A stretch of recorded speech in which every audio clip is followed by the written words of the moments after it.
안녕하십니까. 강사 동방청천입니다. 이번은 ICT 직무, 그 중에서 이제 면접 대비 전략을 살펴보겠습니다. 전공은 전기전자, 정보통신, 제어 소프트웨어 분야이고, 주된 지원 분야는 연구개발, 이제 생산, 설계, 품질, 구매 관리 등이 되겠습니다. 소크라테스와 손자가 면접을 보러 갔습니다. 경쟁률은 2대1입니다. 누굴 뽑으실래요?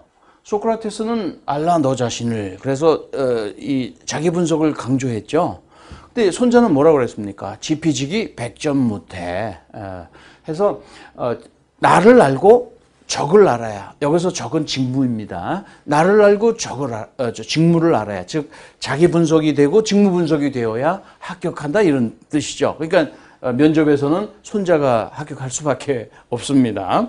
자, 이와 같이 나와 직무와의 적합성을 논증하는 것, 그것이 면접 전략이다, 이렇게 설명할 수 있죠. 자, 그다음에 자기소개를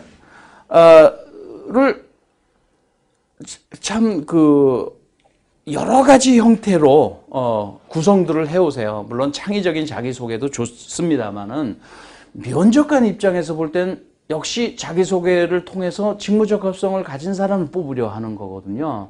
그러니까 그러면 직무적합성의 판단 요소가 뭐가 있느냐. 공교롭게 사람의 머리, 가슴, 다리에 매칭이 되는 구조를 가지고 있습니다. 즉 직무적합성을 논증하는 것은 세 가지 요소입니다.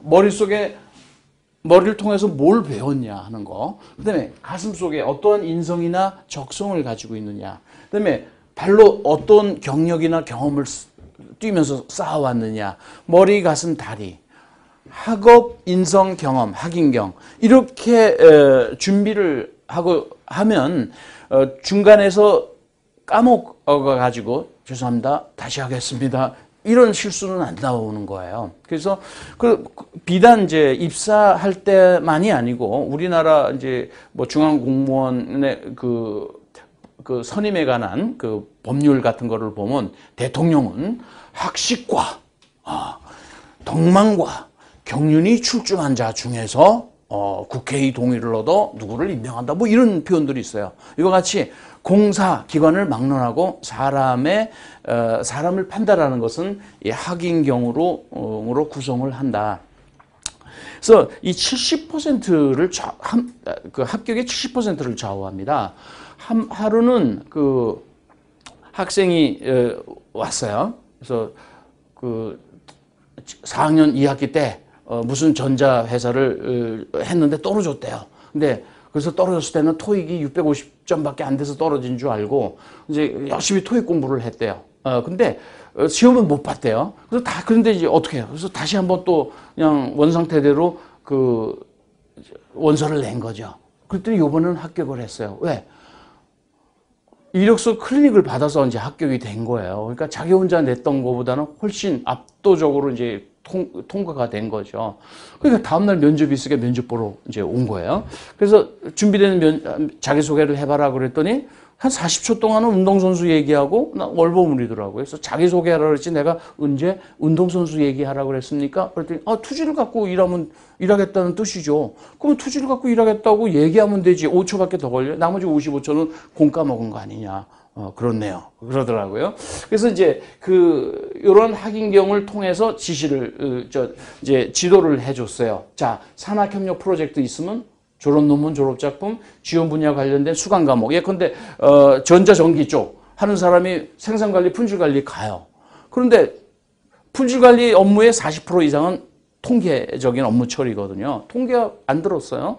근데 통계학까지 갖고 갔었으면 면접관이 아주 기뻐했겠죠. 그러니까 그 지원 분야 관련된 수강 과목 이런 것도 지식으로 중요한 겁니다. 지원 분야 관련된 국내외 자격증. 그다음에 인성은 기업 공통의 인성. 그러니까 성실해요, 근면해요, 이런 거 말고 그런 걸 넘어서서 직업 기초 능력에서 요구하는 의사소통이라든가 문제 해결 능력, 이런 것들.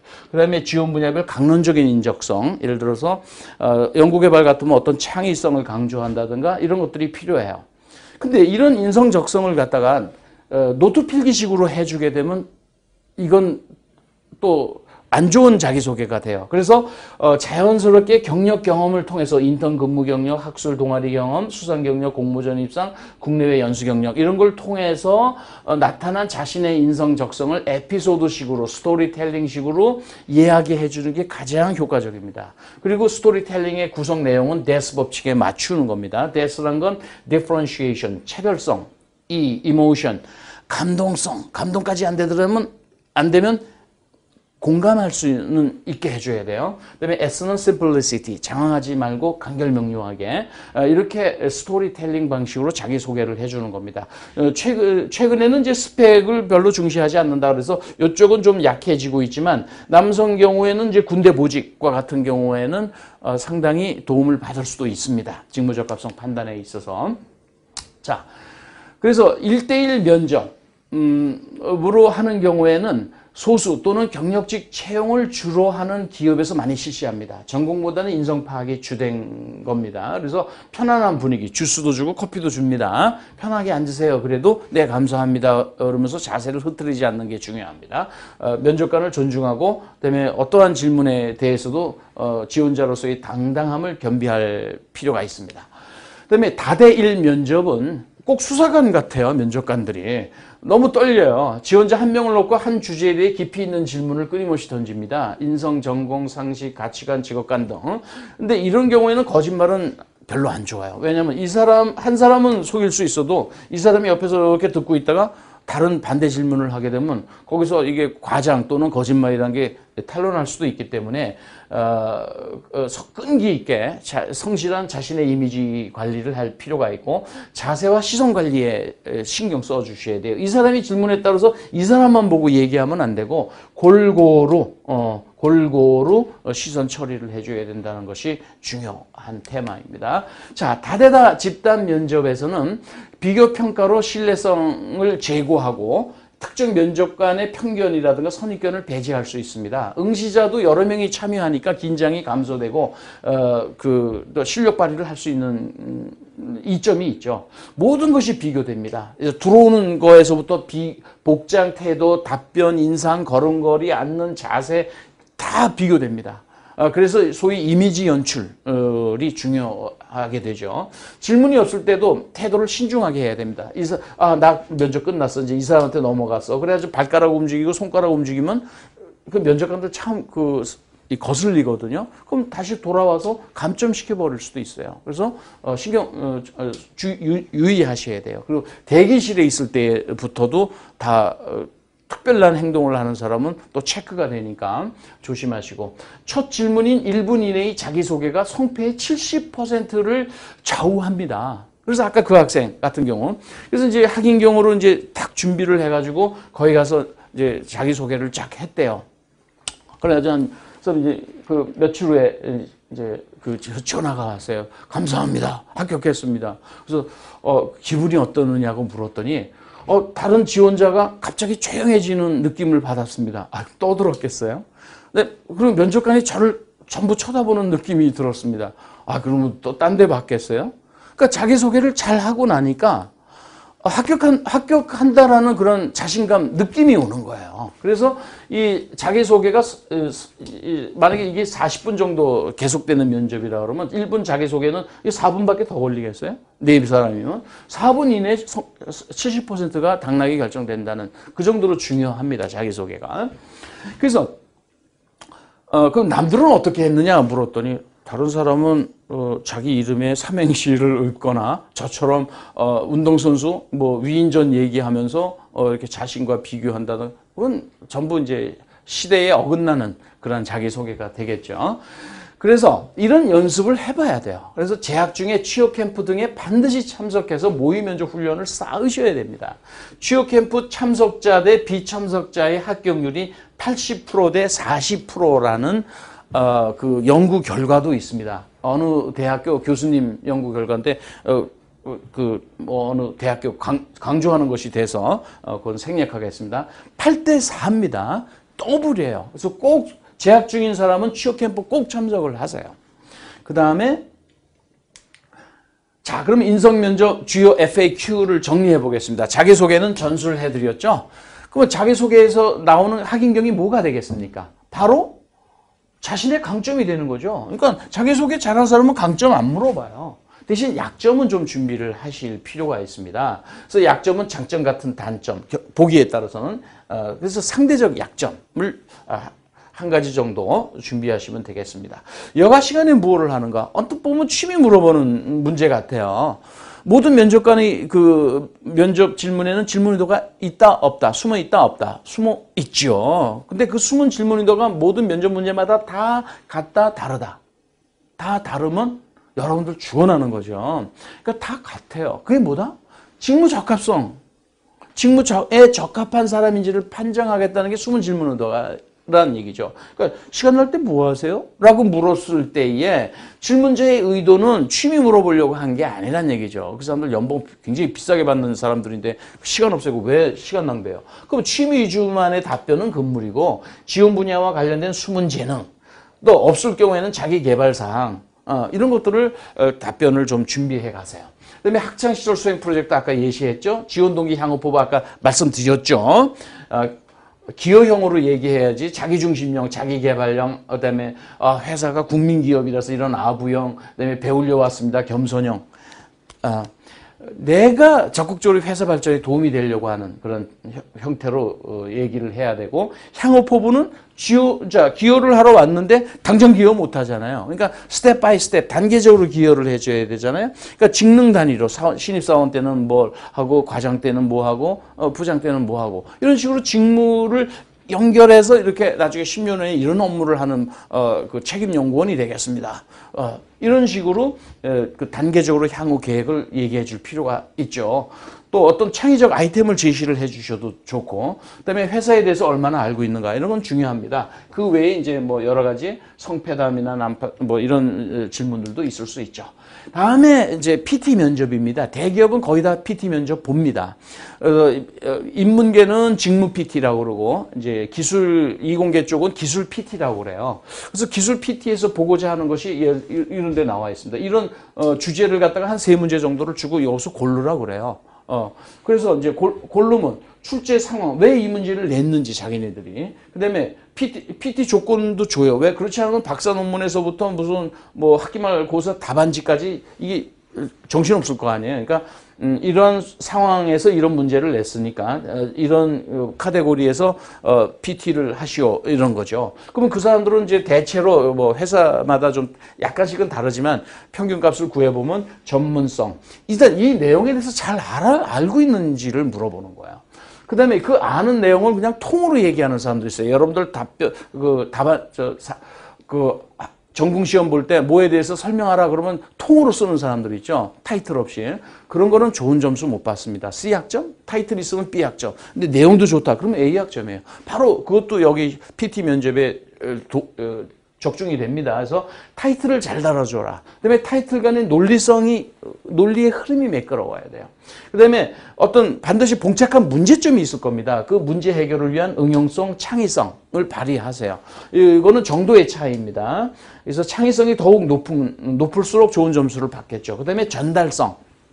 그래서 흔히 대학가의 그 PT 면접 강의라고 그러면 뭐 목소리는 크게, 표정은 어떻게, 아이 컨택은 어떻게, 이제 이런 것만 가르치는데 그게 아니라 그 컨텐츠를 어떻게 구성할 것이냐는 것이 중요합니다. 예를 들면 아까 전술한 그런 주제에서 왜 이런 문제가 나왔겠느냐. 3차원 수직 구조 낸드 또는 3D V낸드 플래시 메모리라는 기술이 왜 나왔느냐에 대해서 종전의 미세 공정의 한계를 언급을 해줘야죠.